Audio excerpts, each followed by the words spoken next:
Hello friends, राजकाज special स्वामी भक्ती या चॅनलवर मी तुमचं पुन्हा एकदा नव्याने स्वागत करते. आम्ही समर्थ. या कथेचा तुझ्या जीवनावर भयंकर मोठा परिणाम होणार आहे. त्यामुळेच ही एका हत्तीची पवित्र कथा तुझ्या डोळ्यांसमोर आली आहे. ही हत्तीची कथा तुला ढसाढसा रडवेल आणि तुझ्या नशिबाचे फासे नक्कीच बदलेल. तुलाही आनंदाच्या बातम्यांचे फोन येणे सुरू होतील. हे स्वामी आई, ही हत्तीची कथा ऐकणाऱ्या प्रत्येक मनुष्याच्या भाग्यात चमत्कार करा. गरिबी कायमची दूर करा आणि त्यांच्या भाग्यात धनाचा आणि सुखसंपत्तीचा वर्षाव करा. या हत्तीची कथा फक्त ऐकल्याने तुझी कितीही मोठ्यातील मोठी चिंता जळून नाही गेली तर सांग. ही कथा फक्त शांत मनाने ऐकल्याने गरिबीचा नाश होतो, मोठे आजार बरे होतात, शत्रूंचा नाश होतो, शरीरातील नकारात्मकता दूर होते, वाईट शक्तीचा नाश होतो. ज्या व्यक्तीला आपल्या जीवनात पदोपदी हार मिळाली आहे त्या व्यक्तीच्या भाग्यात ही कथा चमत्कार केल्याशिवाय राहणार नाही. ही कथा फक्त ऐकल्याने मनातील कितीही मोठी इच्छा पूर्ण झाल्याशिवाय राहत नाही. त्यामुळे तुमच्या समोर आलेली ही कथा सुरुवातीपासून शेवटपर्यंत ऐकण्याचा प्रयत्न करा, कारण या कथेचा तुमच्या जीवनावर भयंकर मोठा परिणाम झाल्याशिवाय राहणार नाही. जर तुम्ही ही हत्तीची कथा सुरुवातीपासून शेवटपर्यंत ऐकली तरच तुम्हाला या कथेचा तुमच्या भाग्यात होणारा सुखाचा चमत्कार दिसू शकतो. भगवंताचा आशीर्वाद प्राप्त करण्यासाठी आत्ताच कमेंट बॉक्समध्ये सर्वात पवित्र वाक्य, ज्या वाक्याने आपले भाग्य कायमचे बदलू शकते, असे वाक्य टाईप करा. मी भाग्यशाली आहे. माझ्या भाग्यात परमेश्वर चमत्कार करणार आहे. आणि हा व्हिडिओ लाईक करून फक्त 2 स्वामी भक्तांपर्यंत ही कथा पोहोचवण्याचा प्रयत्न करा. आपल्या चॅनलला सबस्क्राईब करायला विसरू नका. होय, भगवंत तुमच्याही भाग्यात चमत्कार करेल आणि तुमच्या सर्व इच्छा पूर्ण झाल्याशिवाय राहणार नाही. एकदा हत्ती व त्याची पत्नी हिवाळ्याच्या थंडीत जंगलात शांतपणे बसलेले असतात. तेव्हा हत्तीची पत्नी हत्तीला म्हणते, हे महाराज, आपल्या पृथ्वीवरील कित्येक लोक जीव देत आहेत, आपल्या जीवनाला कंटाळले आहेत. त्यांना देवाने दिलेले हे अनमोल जीवन नकोसे झाले आहे. ते आपल्या जीवनात खूप लवकर हार मानत आहेत. त्यांना हे समजत नाही आहे की जीवनात भगवंताने दिलेला हा मनुष्य जन्म किती अनमोल आहे. मनुष्य आपल्यावर आलेल्या संकटांना, चिंतेला खूप लवकर घाबरत आहे आणि लगेचच हार मानत आहे. हे महाराज, या सर्व गोष्टींचे कारण काय असू शकते? तेव्हा हत्ती आपल्या पत्नीला म्हणतो, हे हत्तीने, तू मानव जातीच्या कल्याणासाठी खूप चांगला प्रश्न विचारला आहेस आणि या प्रश्नाचे उत्तर मी तुला एका कथेच्या माध्यमातून देतो. ही कथा तू सुरुवातीपासून शेवटपर्यंत नक्की ऐक, म्हणजे तुला तुझ्या प्रश्नाचे उत्तर नक्कीच मिळेल. तेव्हा हत्तीची पत्नी हत्तीला म्हणते, हो महाराज, तुम्ही ती कथा मला नक्की सांगा. मी ती कथा सुरुवातीपासून शेवटपर्यंत ऐकेन आणि या कथेचा संपूर्ण पृथ्वीवर प्रचार करेन. भक्तांनो, पुढे तो हत्ती हत्तीनीला म्हणतो, माणसाने आयुष्यात येणाऱ्या बदलांना घाबरू नये. त्यापेक्षा आपल्या आयुष्यात काहीतरी चांगलं घडणार आहे असा विचार करून त्याने ते स्वीकारलं पाहिजे. सर्वात कठीण विजय म्हणजे स्वतःवरचा विजय, परंतु आपण एखाद्या गोष्टीसाठी पात्र नाही असे कोणालाही वाटू देऊ नका. एका गावात मंगेश नावाची व्यक्ती राहत होती. मंगेशचा जन्म गरीब कुटुंबात झाला. मंगेशच्या कुटुंबात त्याची पत्नी आणि तो असे 2च सदस्य होते. तो एका कच्च्या घरात राहत होता. तो बिचारा दिवसभर काम करून स्वतःचा आणि बायकोचा उदरनिर्वाह करायचा. असंच दोघांचं आयुष्य चालू होतं. कालांतराने त्याची पत्नी गरोदर राहते. हे ऐकून मंगेशला आनंद झाला. तो विचार करू लागला की आता आपल्या घरातही लहान बाळ खेळेल. त्याला आपण आपल्या मांडीवर खेळवत बसू हा विचार तो करत होता. पण त्याच्या आणि कुटुंबाच्या आयुष्यात जे काही घडणार होतं याची त्याला कल्पना देखील नव्हती. वेळ हळूहळू जाऊ लागतो. आता त्या गरिबाच्या घरातही तो दिवस येतो जेव्हा त्याची पत्नी एका मुलाला जन्म देणार होती. मग तिचा नवरा तिला रुग्णालयात दाखल करतो. जेव्हा प्रसूतीची वेळ जवळ येते तेव्हा तो गरीब माणूस काही पैशांची व्यवस्था करायला सुरुवात करतो. मग परत येताना तो आपल्या भावी मुलाची स्वप्ने पाहू लागतो.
तेवढ्यात त्याला यमराजाचं बोलावणं येतं आणि त्याचा अपघाती मृत्यू होतो.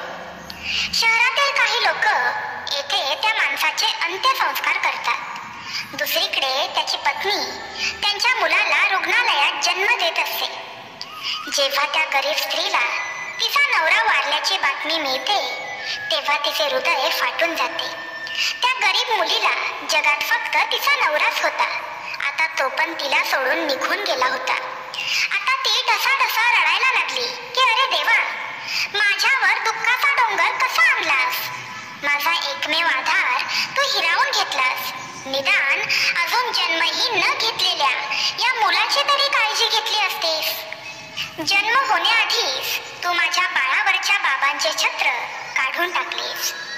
तिच्या पतीची आठवण काढून ती जोर जोरात रडत होती. तिला समजत नव्हते की बाळ झाल्याचा आनंद साजरा करू की पती गेल्याचे दुःख साजरे करू.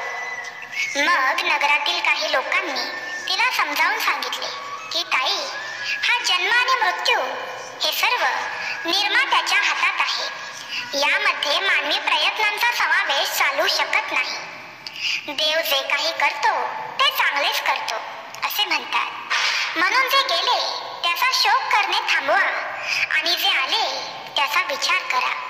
इथे लोक त्या गरीब स्त्रीला अनेक प्रकारे समजावून सांगत होते. काही वेळातच तिने एका सुंदर मुलाला जन्म दिला. आपल्या मुलाला पाहून तिचे थोडे दुःख दूर झाले. तिला वाटलं की आता मी या मुलाला खूप शिकवणार, खूप वाढवणार, कारण हाच माझा मोठा आधार बनणार आहे. आता ती आपल्या मुलाला घेऊन तिच्या घरी येते. नगरातील काही लोकांनी काही दिवस महिलेला मदत केली, पण कोण नेहमीच मदत करत राहणार आहे? काही दिवस निघून गेल्यावर मदतनीसही मागे हटले. आता ती तिच्या बाळाला घेऊन पूर्णपणे एकटी पडली होती. इतरांच्या मदतीने किती दिवस आयुष्य जगता येतं हे तिला समजलं होतं.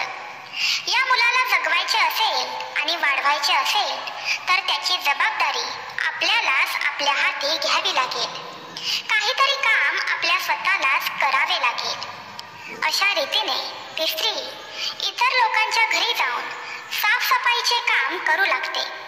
कामातून मिळणाऱ्या पैशातून ती स्वतःचा आणि मुलाचा उदरनिर्वाह करू लागली.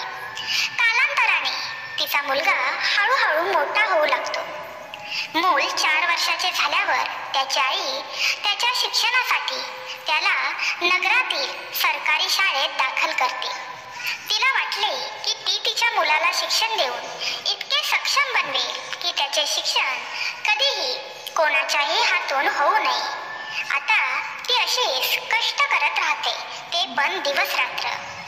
आपल्या मुलाला शिकवण्यासाठी ती मजूर म्हणून काम करू लागते. तिच्या मुलालाही तिची कदर असते. त्याने आपल्या आईचे कष्ट पाहिलेले असतात आणि त्याला माहीत असतं की आपल्याला आपल्या आईशिवाय कोणीही नाही. कारण आपल्या वडिलांचे छत्र आपल्या डोक्यावरून आपण जन्माला यायच्या आधीच उडालेले आहे. त्यामुळेच तो मुलगा देखील खूप मेहनत करून दिवस रात्र अभ्यास करत असतो. हळूहळू तो मुलगा 12 वर्षाचा होतो. एका दिवसाची गोष्ट आहे. एक दिवस त्या मुलाची आई खूप आजारी पडते. त्याला वाटले की हा कोणता तरी छोटा मोठा आजार असेल. त्यामुळे त्या दोघांनीही तिच्या आजारी पडण्यावर लक्ष दिले नाही. मात्र त्याच्या आईची प्रकृती दिवसेंदिवस खालावत गेली. ती आजारी पडल्यामुळे कामालाही जाऊ शकत नव्हती आणि आजारावर उपचार करण्यासाठी तिच्याकडे पुरेसे पैसेही नव्हते. आपल्या आईला इतका आजारी पाहून तिच्या मुलाला खूप दुःख वाटते आणि तो त्याच्या आईला सांगून जातो की आई, फक्त 5 मिनिटे थांब, मी डॉक्टरकडून जाऊन तुझ्यासाठी बरे होण्याचे औषध आणतो. तू त्या गोळ्या औषध खाल्ल्यानंतर लगेचच बरी होशील.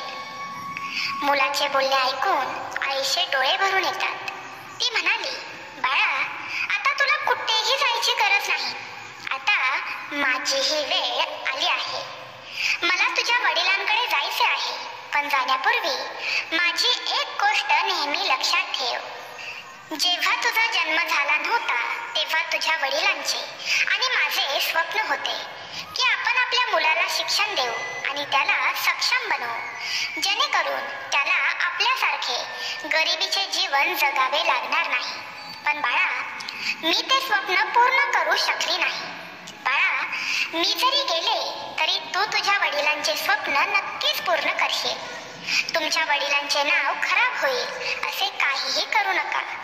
तुम्ही तुमचे जीवन अशा प्रकारे जगले पाहिजे की लोकांना तुमचे नाव दूर दूर पर्यंत कळेल. बाळा, पैशाच्या मागे कधीही धावू नकोस. लोक पैशासाठी इतके खाली वागतात की त्यांना त्यांच्या आई वडिलांच्या इज्जतीचीही पर्वा नसते. तू नेहमी तुझे नाव कमाव बाळा. नेहमी स्वाभिमानाने जग. कधीही कोणासमोर हात पसरू नको. कोणाकडूनही अपेक्षा करू नकोस, कारण इतरांकडून अपेक्षा केल्यावर तुला जास्त त्रास होईल. मनुष्याला नेहमीच विद्या, ज्ञान, कीर्ती हे सर्व प्राप्त करता आले पाहिजे, कारण यातच श्रेष्ठत्व आहे. तेवढ्यात तो मुलगा म्हणतो की आई, तू घाबरू नकोस, मी आत्ताच तुझ्यासाठी औषध आणतो. आणि असं म्हणत मुलगा आईकडून पैसे घेऊन औषध घ्यायला जातो. तिचा मुलगा निघून गेल्यावर ती गरीब स्त्री तिथेच मरण पावते. नगरवासियांना याची माहिती मिळताच सर्वांनी एकत्र येऊन मुलाच्या हस्ते महिलेचा अंत्यसंस्कार केला. आता ते मूल पूर्णपणे एकटं होतं. नियतीही काय खेळ दाखवते बघा ना. जेव्हा आपल्या प्रियजनांची गरज असते तेव्हाच ती एकटेपणाच्या रात्री जागवते. आई वडिलांशिवाय राहणाऱ्या या मुलाचे वयही जास्त नव्हते. शेवटी तो जाऊन जाऊन कुठे जाणार होता. दूरच्या नातेवाईकांनीही त्या मुलाकडे लक्ष दिले नाही. शेवटी तो गरीब होता, पण तो मुलगा त्याच्या आयुष्याचा मार्ग एकटाच चालू लागतो. त्याने कधीही हार मानली नाही. त्याची आई जे पैसे सोडून गेली होती त्या पैशाने तो काही दिवस जगत राहिला. काही दिवसांनी ते पैसे संपले आणि घरात काहीच नव्हते. आता काही ना काही काम करणं हाच पर्याय होता. त्यानंतरच जेवणाची सोय होईल आणि त्यानंतरच शाळेची फी भरली जाईल. मुलाला आईचे शब्द चांगलेच आठवले. त्याची आई म्हणाली होती, बाळा, कितीही वाईट वेळ आली तरी कोणाला हात देऊ नकोस. कष्ट करून आपला उदरनिर्वाह कर. मुलाला आईची ही गोष्ट चांगलीच आठवणीत राहिली होती. त्यामुळे त्याने कधीच कोणासमोरही हात पसरले नाहीत. शाळेतून आल्यावर तो कधी कोणाच्या शेतात कामाला जायचा तर कधी कोणाच्या चहाच्या दुकानात काम करायचा. तिथून काही पैसे मिळाले तर तो शाळेची फी भरायचा आणि त्याच्या जेवणासाठी लागणाऱ्या खाद्यपदार्थांची खरेदी करायचा. अशा रीतीने लहान वयामध्येच ते मूल शिकतही होते आणि मोलमजुरीही करत होते. अशीच हळूहळू काही वर्षे निघून जातात. तो आता आपल्या गावातील शाळेतून निघून एका मोठ्या शाळेत शिकायला जाऊ लागतो. आता त्याच्या शाळेचा फीचा खर्च देखील वाढू लागला होता. पण त्याने अजूनही हार मानली नव्हती. तो रोजच्या रोज विद्यालयामध्ये जायचा. दिवस रात्र मेहनत करून अभ्यास करायचा. त्याची पूर्ण कमाई शिक्षणामध्ये संपून जात होती आणि या सर्वात जे काही थोडेफार पैसे उरत असे त्यातून तो आपले पोट भरत असे. जर त्याने कधी एका ठिकाणी जास्त काम केले तर कधी त्याची शाळा बुडून जायची आणि जर तो शाळेत गेला तर त्याचे काम राहायचे. त्यामुळे तो कधी कधी उपाशी राहायचा. या कारणामुळे तो दोन्ही कामे अगदी मन लावून करत असे. शाळेतून परत आल्यानंतर तो पुन्हा इकडे तिकडे काम करायचा. एका दिवसाची बाब आहे. शाळा सुटल्यावर घरी परतल्यावर तो काही कामाच्या शोधात फिरायला निघतो. पण त्याला त्या दिवशी कोणतेही काम मिळाले नाही. बिचारा वन काम शोधत होता. शेवटी थकून येऊन उपाशी पोटी तो घरी झोपून गेला. त्याने त्याच्या शाळेची फी भरल्यामुळे त्याच्याकडे आता कोणतेही पैसे शिल्लक नव्हते. त्याची सध्याची परिस्थिती हीच होती की रोज कमवायचे आणि मगच खायचे. ज्या दिवशी त्याला काम भेटायचे नाही त्या दिवशी त्याला उपाशी पोटी झोपायला लागायचे. त्या दिवशी तो तसाच झोपी गेला आणि दुसऱ्या दिवशी शाळेत जायला निघाला. शाळेत जाऊन आल्यावर तो पुन्हा नव्याने काम शोधायला सुरुवात करतो.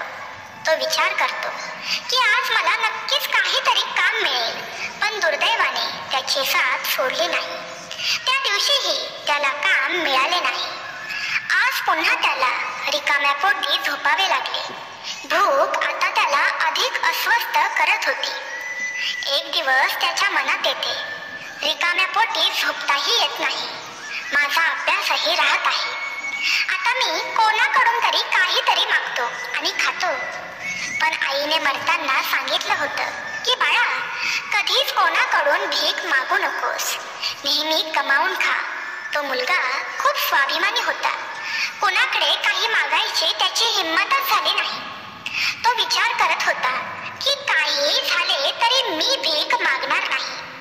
मी भीक मागायला लागलो तर लोक मला भिकारी म्हणायला लागतील. जर देवाने आपल्याला पोट दिले आहे तर तो कुठून तरी माझे पोट नक्कीच भरेल. भक्तांनो, पुढे हत्ती आपल्या पत्नीला म्हणतो, हत्तीने पुढे कथा ऐकत राहा, कारण याचा आपल्याही जीवनावर मोठा परिणाम होऊ शकतो. आता तो मुलगा त्या दिवशीही उपाशीच राहतो. सकाळी उठल्यावर भुकेमुळे त्याला चक्कर येते. आता त्याचे वय तरी किती होते? तो भुकेचा आघात कसा सहन करणार होता? बरं, तो थोडा मोठा असता तर त्याला 4 दिवस कसेही घालवता आले असते.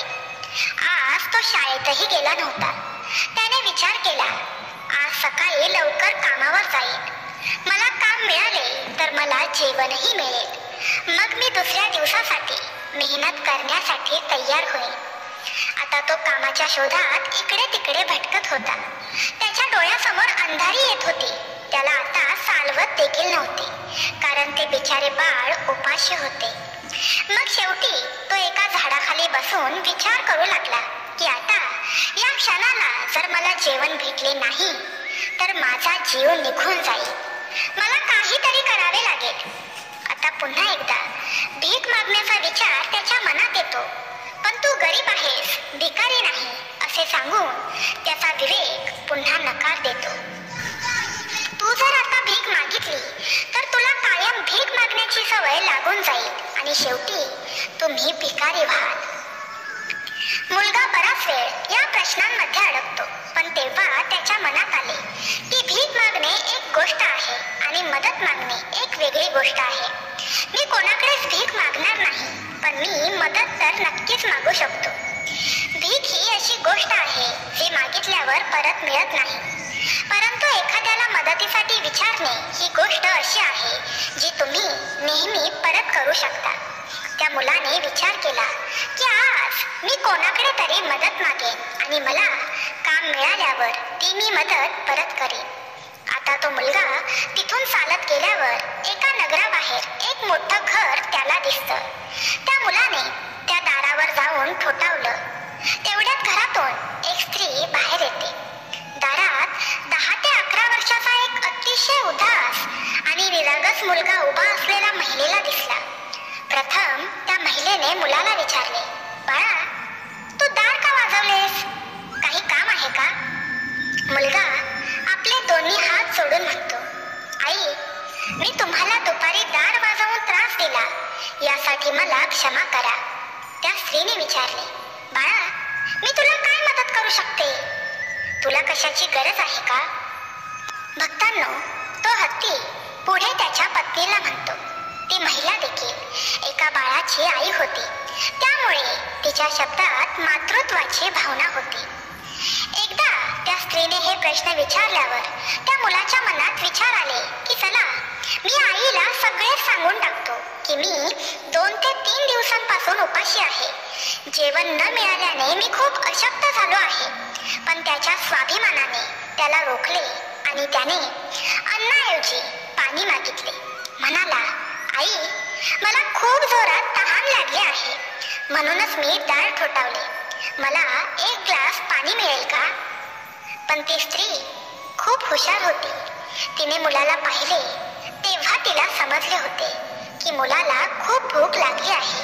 ती म्हणाली, बाळा, तू थोडा वेळ थांब, मी तुझ्यासाठी पाणी आणते. ती बाई आपल्या घरात गेली आणि स्वयंपाक घरातून दूध आणि थोडे लाडू घेऊन दारात आली आणि ती त्या मुलाला दुधाने भरलेला ग्लास त्याच्या हाती देते. मुलाने पाहिले, या ग्लासमध्ये पाणी नसून दूध आहे आणि लाडू देखील आहे. तो मुलगा मनातल्या मनात त्या स्त्रीला खूप चांगले आशीर्वाद देऊ लागतो. त्या स्त्रीने त्या मुलाला सांगितले, बाळा, तू पहिले लाडू खा, मग दूध पी, कारण दूध गरम आहे.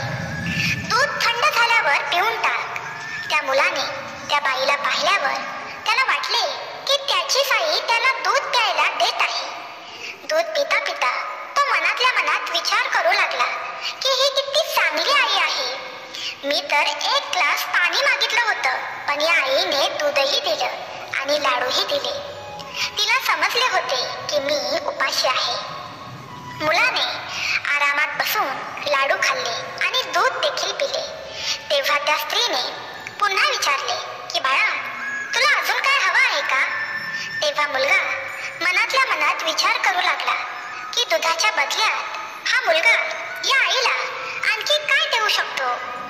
माझ्याकडे या क्षणी तर काहीच नाही. दूध प्यायल्यावर मुलगा म्हणतो, आई, मी तुझ्याकडे पाणी मागितलं आणि तू मला प्यायला दूध दिलं, त्या बदल्यात मी तुला काय देऊ? ती बाई म्हणाली, बाळा, मी तुला दूध यासाठी पाजले नाही की या बदल्यात मी तुझ्याकडून काहीतरी घेऊ शकेन. बाई म्हणाली, बाळा, तुझा चेहरा बघून असे वाटत होते की तुला खूप भूक लागली आहे, म्हणून मी तुला पाण्याऐवजी दूध देण्याचा विचार केला, म्हणूनच मी तुझ्यासाठी दूध आणले.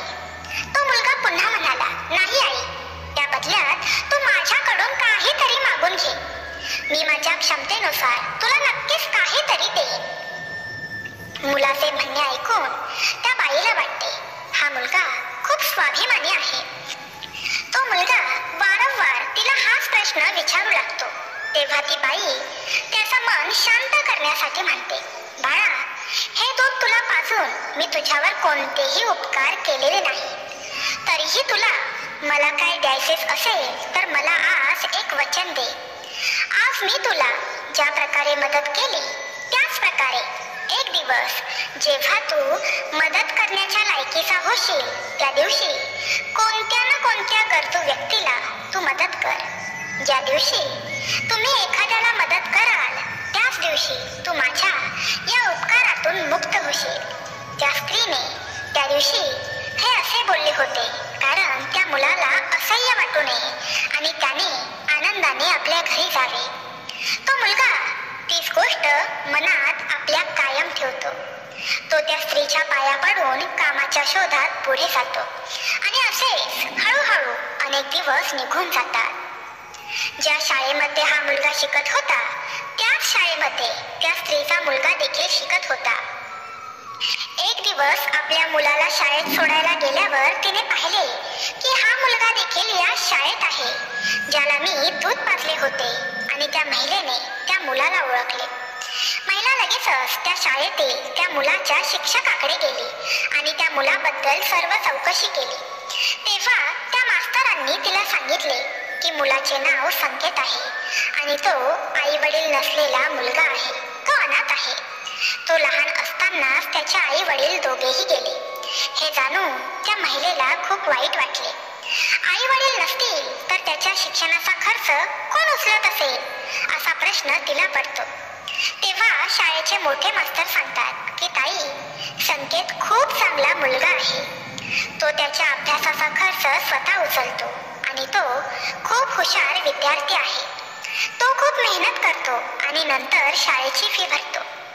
जेव्हा तो शाळेत येत नाही किंवा त्याची फी वेळेवर भरू शकत नाही तेव्हा आम्ही त्याच्यावर जास्त दबाव आणत नाही. जेव्हा त्या स्त्रीला संकेतची खरी परिस्थिती कळते तेव्हा तिचे मन दयेने भरून येते.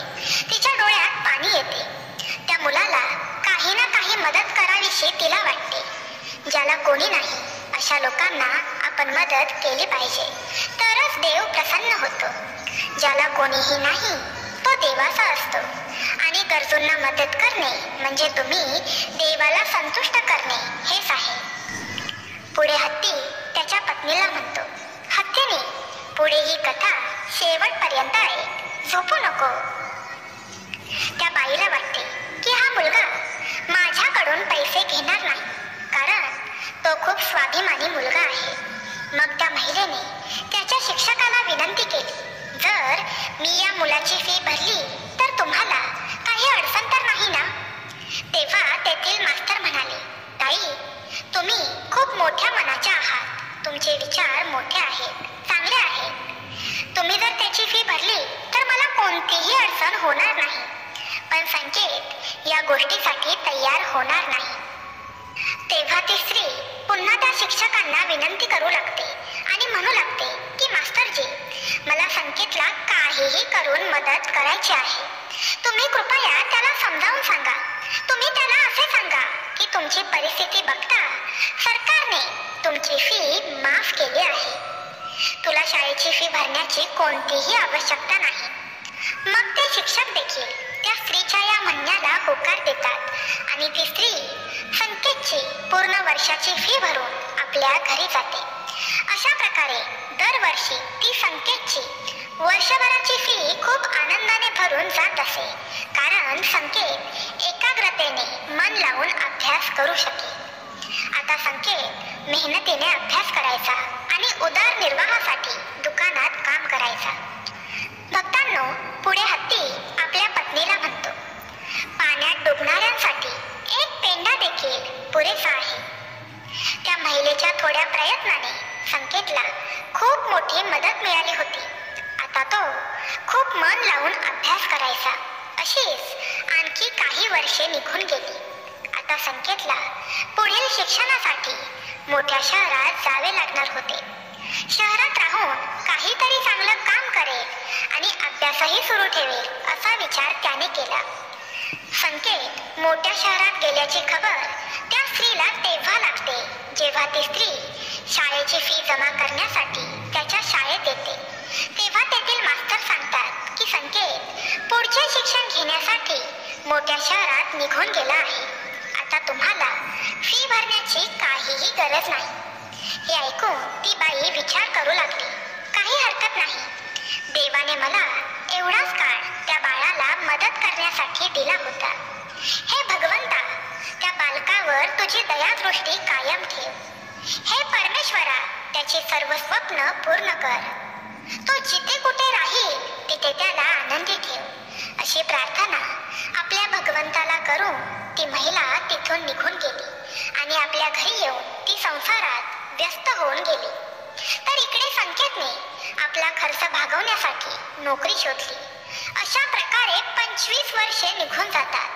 या 25 वर्षात ना ती स्त्री संकेतला भेटली, ना संकेत त्या स्त्रीला भेटला. आता त्या महिलेचा मुलगाही मोठा झाला होता आणि तिचा मुलगा व्यापारी झाला होता आणि खूप चांगल्या प्रकारे तो धन कमवत होता.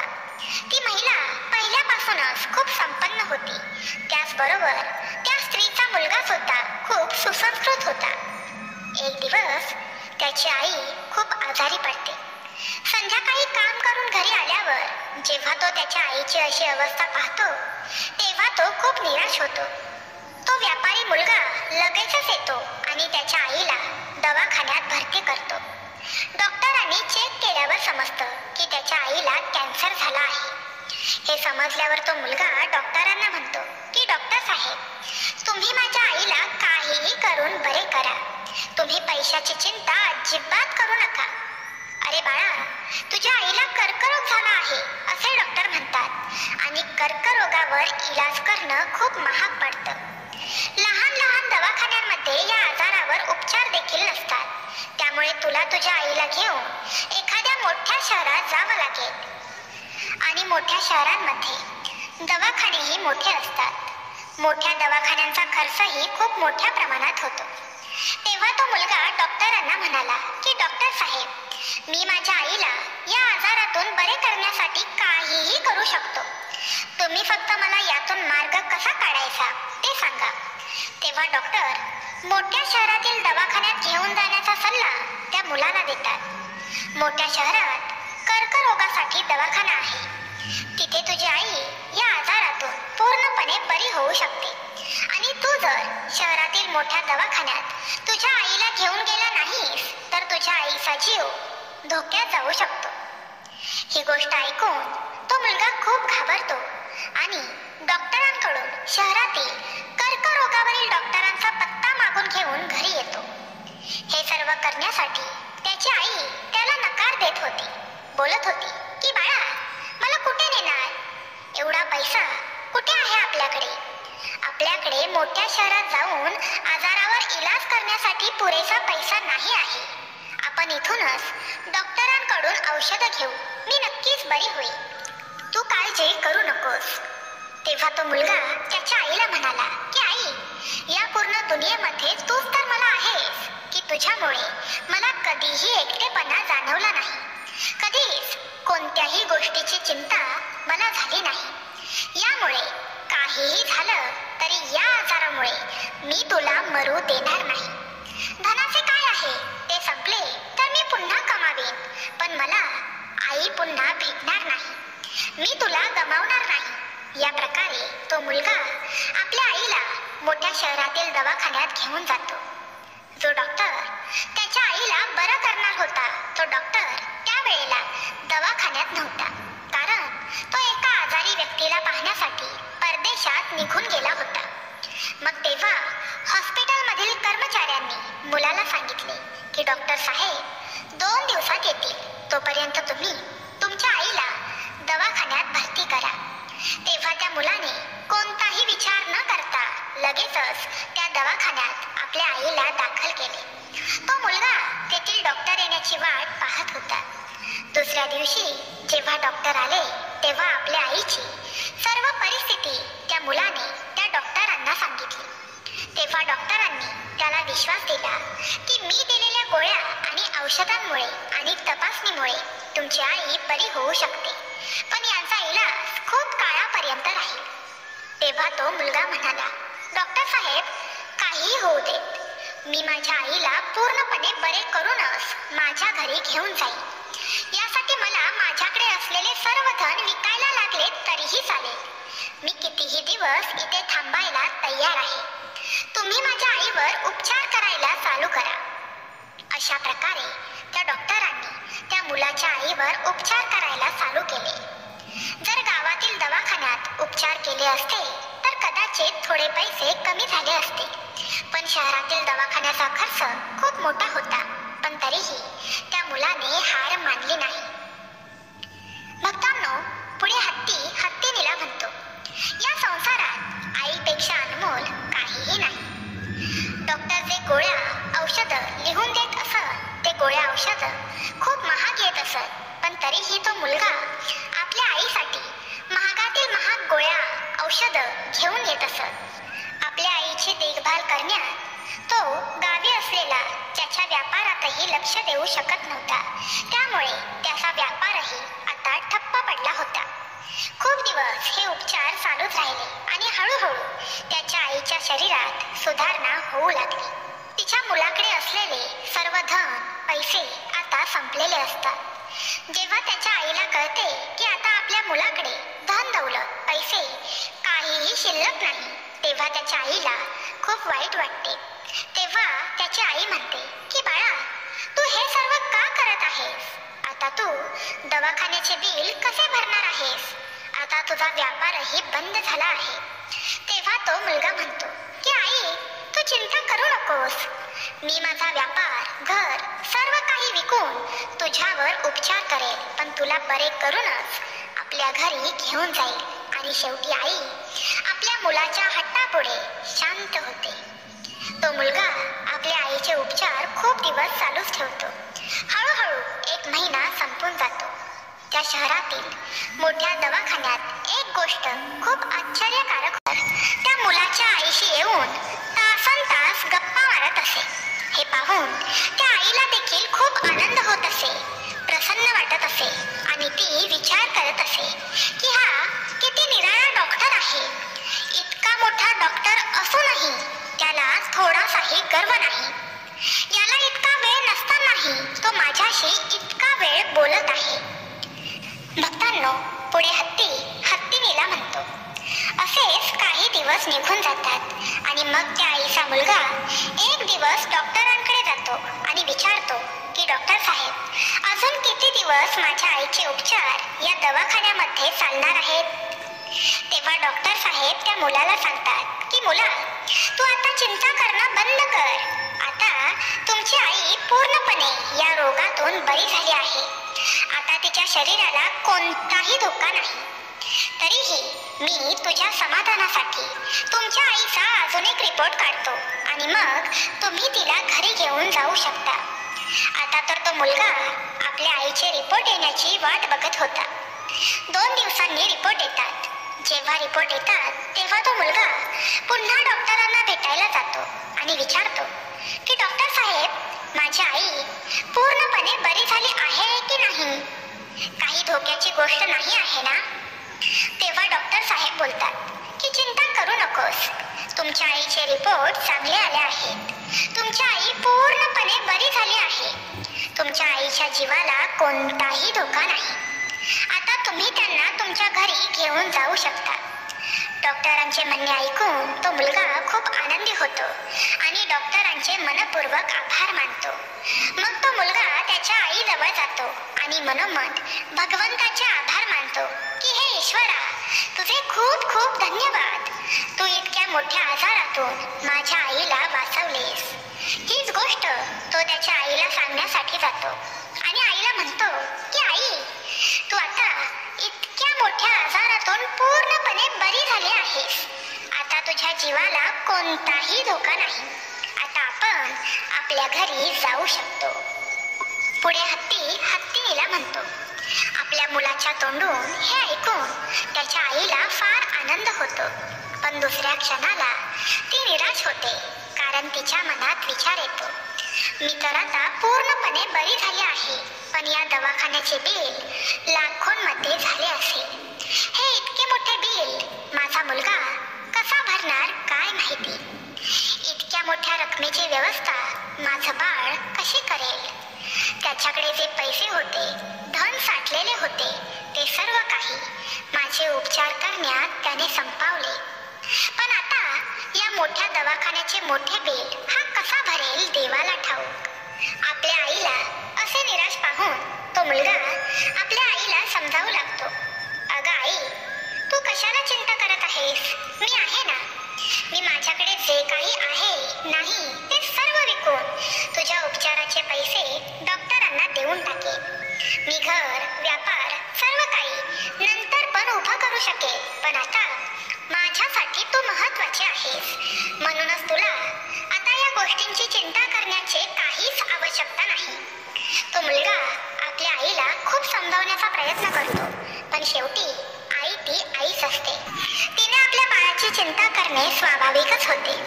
ती विचार करू लागते, जर माझ्या मुलाने सर्व काही विकून टाकले तर तो त्याचे पुढचे जीवन कसे जगेल? त्याच्या भविष्याचे काय होईल? रात्रभर त्याची आई हाच विचार करत गेली आणि चिंता करत करत मुलगा आणि त्याच्या आईची रात्र निघून गेली. मग पुढे हत्ती निरा म्हणतो. पुढचा दिवस येतो. त्याच्या आईची आपल्या घरी जाण्याची वेळ येते. मग दवाखान्यातील एक कर्मचारी त्या मुलाच्या हातात एक लिफाफा देऊन निघून जातो आणि त्या मुलाला म्हणतो की डॉक्टरांनी या लिफाफ्यामध्ये तुमच्या आईचे बिल पाठवले आहे. हा लिफाफा पूर्णपणे वाचा आणि हे बिल चुकवून तुम्ही तुमच्या आईला घरी घेऊन जावा. ते बिल आपल्या हातात घेऊन तो मुलगा विचार करू लागतो की काय माहिती किती बिल झाले असेल. आपल्या मुलाला चिंतेत पाहून त्याची आई थोडी निराश होते. त्याची आई आपल्या मुलाच्या हातून ते बिल हिसकावून आपल्या हाती घेते आणि ते पाहू लागते.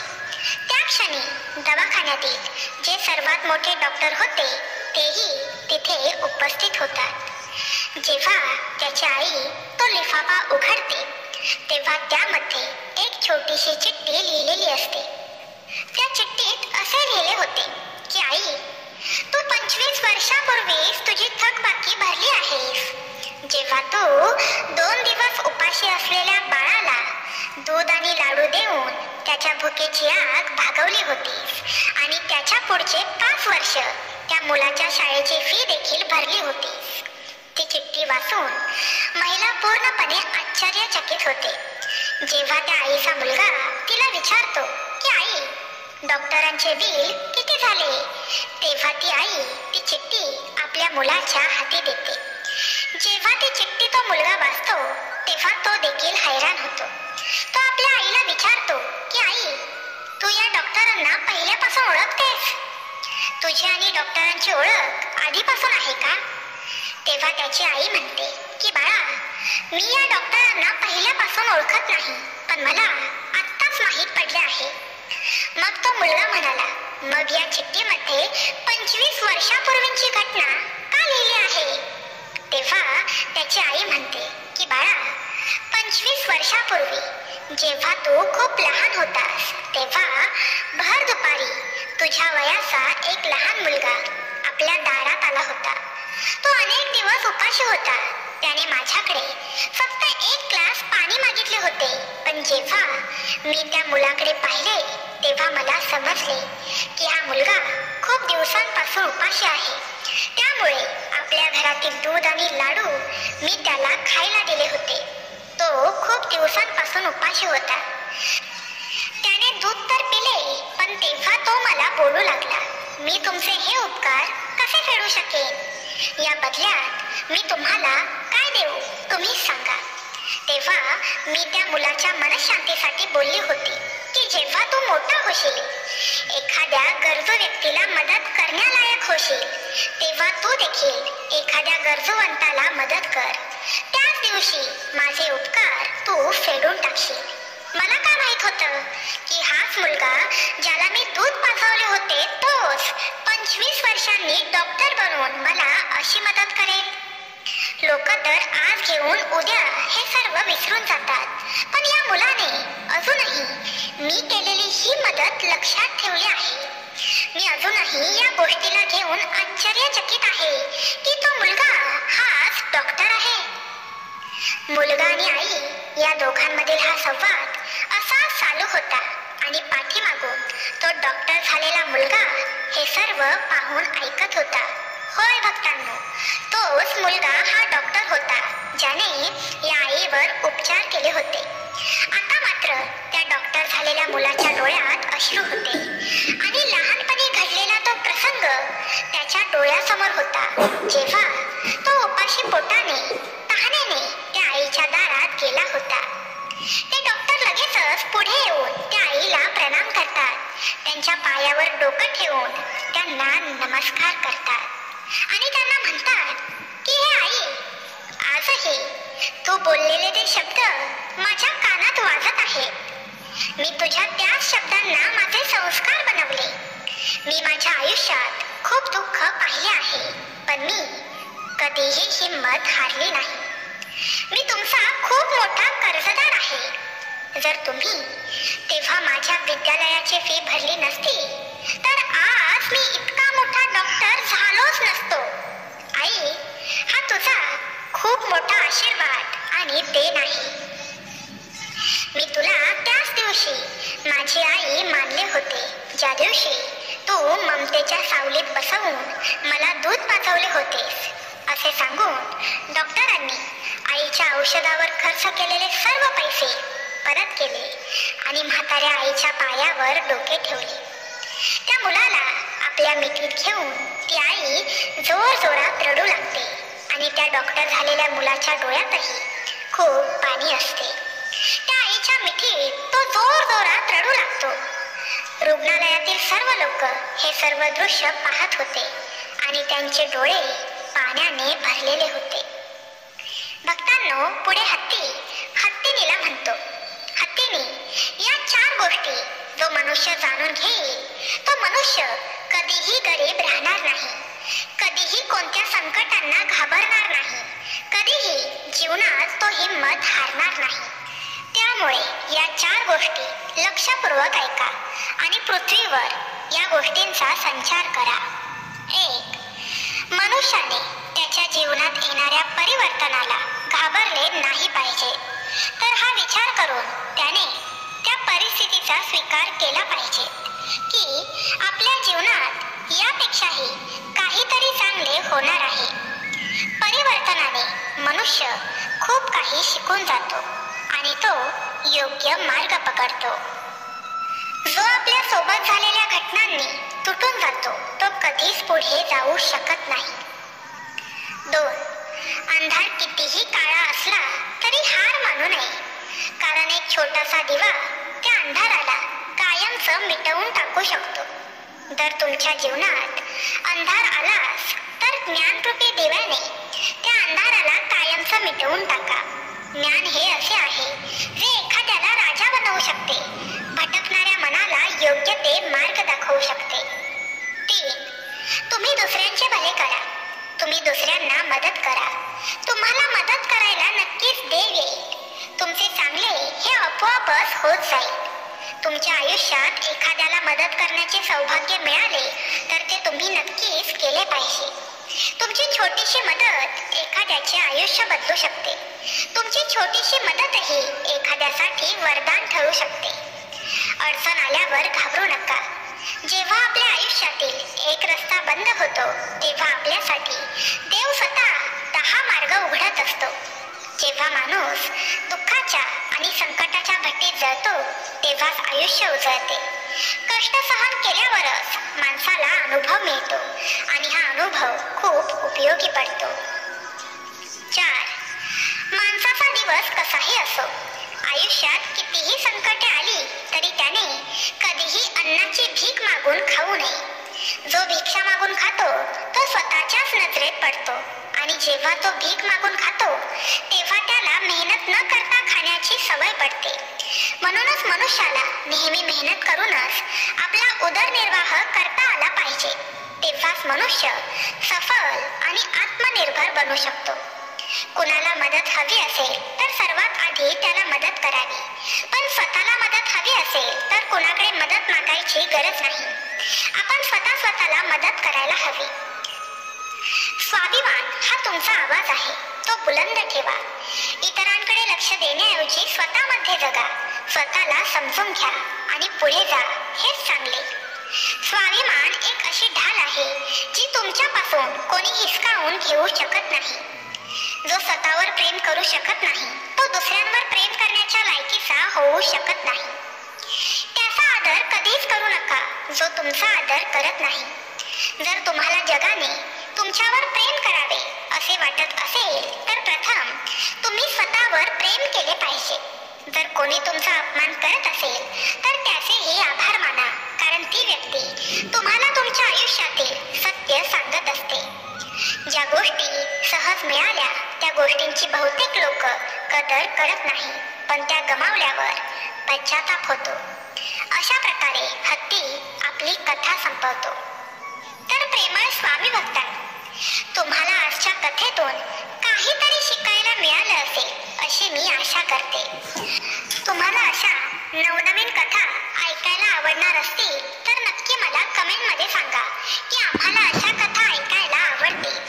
प्रेमळ स्वामी भक्तांनो, तुम्हाला आजचा व्हिडिओ कसा वाटला हे नक्की मला कमेंट करून सांगा. तसंच व्हिडिओ आवडला असेल तर लाईक करा, शेअर करा आणि नवीन असाल तर आपल्या चॅनलला सबस्क्राईब करा, म्हणजेच असे नवनवीन व्हिडिओ तुम्हाला पाहता येतील. तर भेटूया उद्याच्या व्हिडिओमध्ये नवीन विषय आणि नवीन व्हिडिओ घेऊन. तोपर्यंत बाय बाय. श्री स्वामी समर्थ.